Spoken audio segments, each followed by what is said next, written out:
آپ ہادیہ ای میگزین مضمون کی آڈیو ریڈ آؤٹ سماعت کر رہے ہیں۔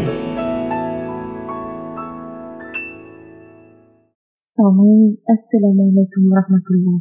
میں شہمینہ سبحان ہادیہ کے شمارہ جولائی 2023 کے مضمون کے آڈیو پروگرام میں آپ کا استقبال کرتی ہوں۔ آئیے ہم اس کا آغاز ہادیہ کے جملے معمار جہاں تو ہے، جس کا عنوان ہے تعلیم ہے امراض ملت کی دوا، اور اس کی رائٹر عذرا زمرود ہیں۔ دنیا میں کسی بھی مذہب یا نظریے نے علم و حکمت کی اہمیت و ضرورت کو اتنا اجاگر نہیں کیا جتنا اسلام نے کیا ہے۔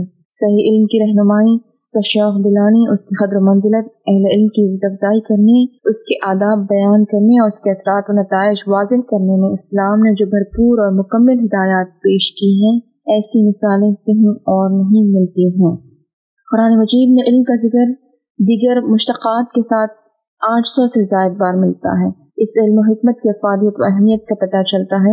اسی طرح جب ہم حدیث کتابوں کا مطالعہ کرتے ہیں تو ان میں علم سے متعلق مکمل ابواب ملتے ہیں۔ مثلا صحیح بخاری میں وحی کی ابتدا اور ایمان کے باب کے بعد ہی علم کا باب شروع ہو جاتا ہے۔ جس طرح اللہ تعالیٰ نے علم کو عزت بخشی ہے، اسی طرح علم کے حصول میں مددگار چیزوں کو بھی عزت بخشی ہے۔ اللہ نے قرآن مجید میں سب سے پہلے قلم کا ذکر کیا ہے اور یہ قلم کی نہایت عزت افزائی ہے۔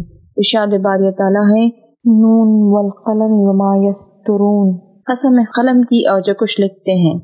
سورہ قلم آیت نمبر 1 اور 2۔ یہاں قلم کے ساتھ قلم سے لکھی جانے والی چیز کا بھی ذکر کیا گیا ہے۔ علم کی روشنی کا سورج، چاند اور ستاروں کی روشنی پر ترجیح دی گئی۔ قرآن میں علم اور علم سے متعلق چیزوں کا ذکر بھی اللہ تعالیٰ سے منسوب ہوا، کبھی رسولوں سے منسوب ہو کر کبھی لوگوں کی نسبت سے، اور خود رسول اللہ صلی اللہ علیہ وسلم کو یہ دعا سکھائی گئی وَقُلْ رَبِّ زِدْنِی عِلْمًا، اور کہہ میرے رب میرے علم میں اضافہ فرما۔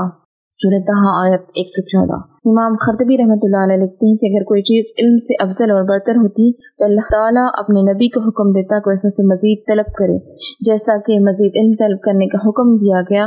اسی لیے رسول صلی اللہ علیہ وسلم نے علماء کی روشنائی کو شہیدوں کے خون کے برابر قرار دیا ہے۔ علم ان مادی چیزوں کا احاطہ کرتا ہے جو کائنات میں ظاہر یا پوشیدہ ہیں، مثلا سائنسی علوم، علم کیمیا، فزیولوجی، فلکیات، طب اور انجینئرنگ وغیرہ جو مشاہدے اور تجربے پر مبنی ہیں۔ لیکن مغربی اصطلاح میں علم کا محدود تصور ہے، جس کے مقابلے میں اسلامی تعلیمات میں دینی و دنیاوی تمام علوم پر علم کا اطلاق ہوتا ہے۔ مغرب جہاں علم کو دنیاوی کامیابی کا ذریعہ اور زینہ سمجھتا ہے، اسلام اسے آخرت کی سرخروئی اور دنیا میں کامیابی دونوں کا ذریعہ قرار دیتا ہے۔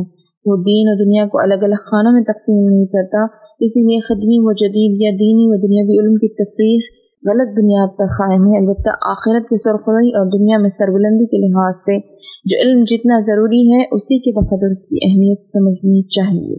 علم کو صدیوں سے جتنا نظر انداز مسلمان کرتے آ رہے ہیں، اتنا کسی اور قوم نے نہیں کیا۔ دنیاوی علوم میں بھی یہی حال ہے اور دینی علوم میں بھی یہی صورتحال ہے۔ ایسا بھی نہیں ہے کہ ملت کے افراد دینی علوم میں غیر معمولی طور پر منہمک و مشغول ہیں، اس لیے دنیاوی علوم کی طرف توجہ نہیں ہو پا رہی ہے، بلکہ جب سے دنیاوی علوم میں پیچھے جا رہے ہیں تبھی سے دینی علوم میں بتدریج سوال آ رہا ہے۔ یہ ملت کے لیے ضروری ہے کہ وہ اگر زمانے کی رفتار سے آگے نہیں تو کم از کم ساتھ ساتھ چلنے کی صلاحیت تو اپنے اندر پیدا کریں، اور اس کے لیے علمی عالمی حالات سے واقفیت بھی ضروری ہے، اور بنیادی دینی علوم میں مہارت کے ساتھ دنیاوی علوم میں بھی عبور حاصل کرنا اشد ضروری ہے۔ علم نامعلوم شے کی دریافت کا ذریعہ اور تاریکیوں میں روشنی کی کرن ثابت ہوتا ہے۔ علم وہ زبردست قوت ہے جس کی بدولت انسان اپنی زندگی کو آگے بڑھاتا ہے اور اپنے وجود کو وسعت سے ہمکنار کرتا ہے، پھر اپنی ذات کے خول میں بند نہیں رہ جاتا، نہ اپنے ارد گرد کے ماحول، اپنی نزل حتیٰ کہ زمین کے دائرے میں محدود ہو کر رہتا ہے، بلکہ ان دائروں سے آگے بڑھ کر ماضی میں بھی جھانکتا ہے، حاضر کی روشنی میں مستقبل کو بھی سمجھنے کی کوشش کرتا ہے، اور کائنات کی ساری وسعتوں کے بارے میں غور و فکر کرتا ہے، اور پھر اس طرح محوِس پر ہو جاتا ہے، جیسا کہ ابن عبد البر نے حضرت معاذ بن جبل رضی اللہ تعالیٰ عنہ کی روایت میں نقل کیا ہے۔ علم وحشت میں مونس و غمخوار، اجنبیت میں ساتھی، تنہائی کا رفیق، خوشحالی اور تنگدستی میں رہنما، اور دشمنوں کے خلاف ہتھیار ہے۔ اس سے حلال و حرام کی تمیز پیدا ہوتی ہے، وہی عمل کا رہنما ہوتا ہے اور عمل اس کے تابع فرمان۔ علم انسان کے لیے اللہ کا عجیب و غریب عطیہ ہے، اور یہ تخلیق کے معجزات میں سے ایک معجزہ ہے جس سے اللہ نے انسان کو عزت بخشی ہے۔ رسول صلی اللہ علیہ وسلم نے علم کے حصول پر ابھارنے کے لیے جو تعبیر اختیار فرمائی وہ نرالی ہے۔ اور اس طرح کی رہنمائی کوئی رسول ہی دے سکتا ہے جس کا رابطہ اللہ سے قائم ہو۔ فرمایا علم حاصل کرنا فرض ہے۔ یہ مختصر سے جملہ ہی روشنی کی کرنیں بکھیر دیتا ہے اور زندگی کی وسعتوں کو کھول دیتا ہے۔ فرض کا ایک پہلو تو یہ ہوتا ہے کہ انسان کے لیے اس کا ادا کرنا ضروری ہے، اس کی راہ میں کسی طرح کی مشغولیت اور رکاوٹ حائل نہیں ہونی چاہیے۔ دوسرا پہلو یہ ہوتا ہے کہ یہ ایسی ذمہ داری ہے جو انسان اپنے رب کے لیے پوری کرتا ہے۔ تیسرا پہلو یہ ہوتا ہے کہ اس کے ذریعے بندہ اپنے رب سے تقرب حاصل کرتا ہے۔ اسلامی تاریخ میں ایسا کبھی نہیں ہوا کہ طب یا فلکیات، فزکس یا کیمسٹری کے میدان میں کوئی عالم تحقیقات کر رہا ہو اور وہ عقیدے سے کٹ گیا ہو، یا یہ کہ عقیدہ اس کی تحقیقات کی راہ میں رکاوٹ بن رہا ہو، یا اس کے علم اور عقیدہ اور دین کے درمیان جنگ کی صورت پیدا ہوئی ہو۔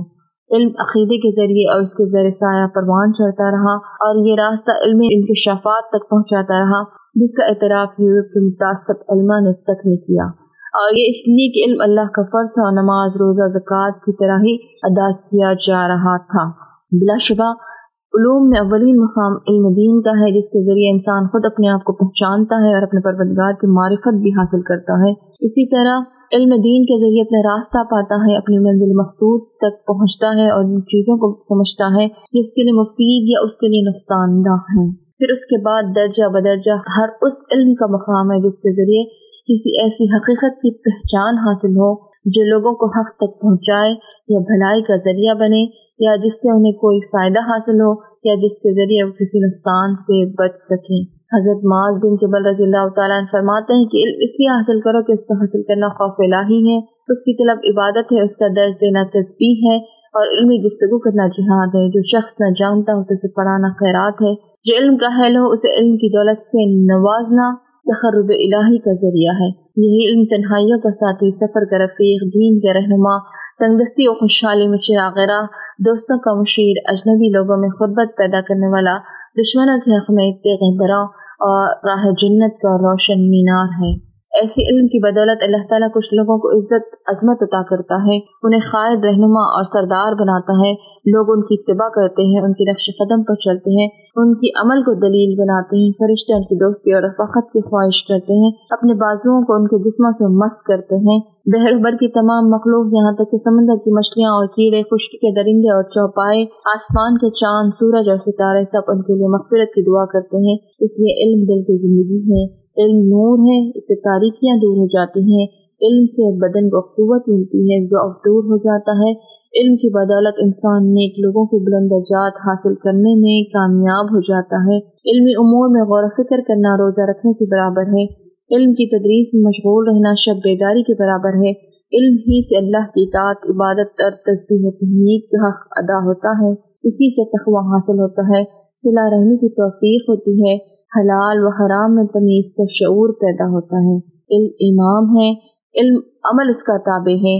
خوش قسمت لوگوں کے دل ہی علم کی آماجگاہ بن سکتے ہیں، بس بدقسمت لوگ اس سے محروم رہتے ہیں۔